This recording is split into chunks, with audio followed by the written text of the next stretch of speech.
வாங்க ஒரு super hair pack பார்க்கலாம். செம்பருத்தி பூவையும் செம்பருத்தி இலையும் வச்சு ஒரு ஹேர் பேக் ரெடி பண்ணேன். இதை நல்லா வாஷ் பண்ணிக்கணும். நல்லா வாஷ் பண்ணிவிட்டு மிக்சியில் போட்டு நல்லா கிரைண்ட் பண்ணிக்கோங்க. நல்லா முடிஞ்ச அளவுக்கு எவ்வளோ மையாக அரைக்க முடியுமோ மையாக அரைச்சிருங்க. மையாக அரைச்சதுக்கப்புறம் அதை எடுத்து நல்லா ஃபில்ட்ரு பண்ணிக்கோங்க. நான் ஃபஸ்ட்டு சின்ன வடிகட்டி போட்டேன்.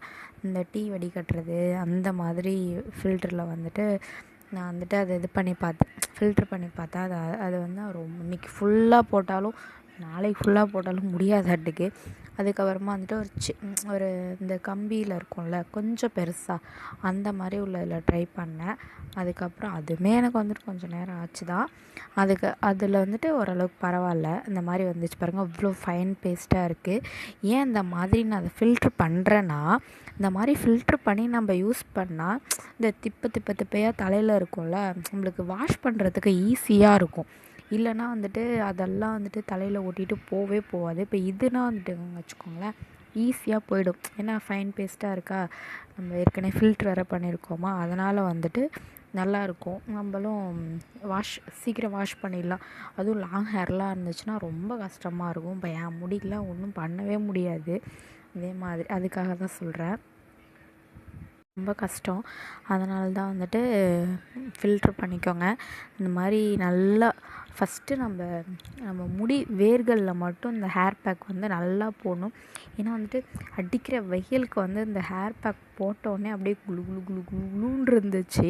இது நான் மட்டும் இன்றைக்கி போடல, எங்கள் வீட்டுக்காரும் போட்டாங்க. என் பையன் அவன் 1.5 வயசு தான் ஆகுது, அவனுக்கும் வீட்டில் இருக்கிற நாங்கள் 3 பேருமே போட்டோம். 3 பேருக்குமே போட்டு விட்டேன். நல்லா இருந்துச்சு. எல்லாருக்குமே ஃப்ரெஷ்ஷாக இருந்துச்சு. நம்ம முடியும் ஒரு மாதிரி ஷைனிங்காக நல்லாயிருக்கும். செம்பருத்தி பூ நம்ம ஹேருக்கு ரொம்ப நல்லது. அதே மாதிரி நான்லாம் இப்போ இல்லை, எனக்கு ஓரளவுக்கு தெரிஞ்ச நாள்லேருந்தே நான் ஃபஸ்ட்டு யூஸ் பண்ணல. எங்கள் அம்மா அப்போருந்தே இந்த செம்பருத்தி பூ செம்பருத்தி இலை இதுக்கெலாம் ரொம்ப இம்பார்ட்டன்ஸ் கொடுப்பாங்க.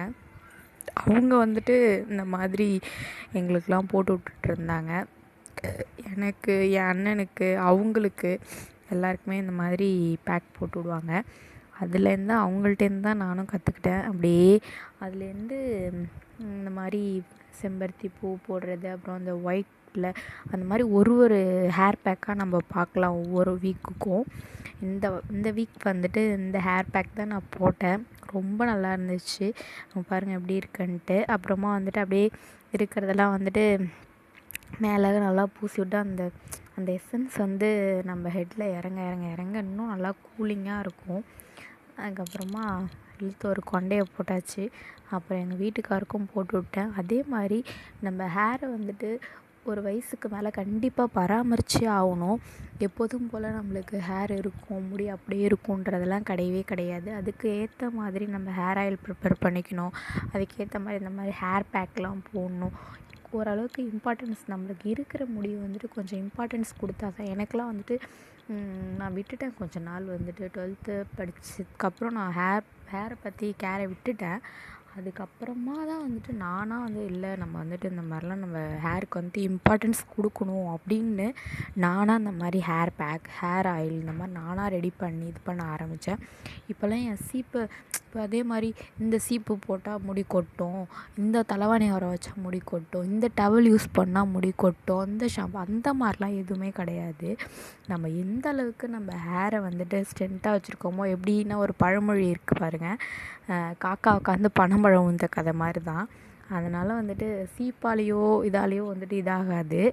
நம்மளோட முடியோட ஸ்ட்ராங் இருந்துருச்சுன்னா உழாது, முடி கொட்டாது. அந்த மாதிரி தாங்க நம்ம எந்த அளவுக்கு முடியை கேர் பண்ணுறோமோ அந்த அளவுக்கு ஹெல்த்தியாக நல்லாயிருக்கும். நெக்ஸ்ட்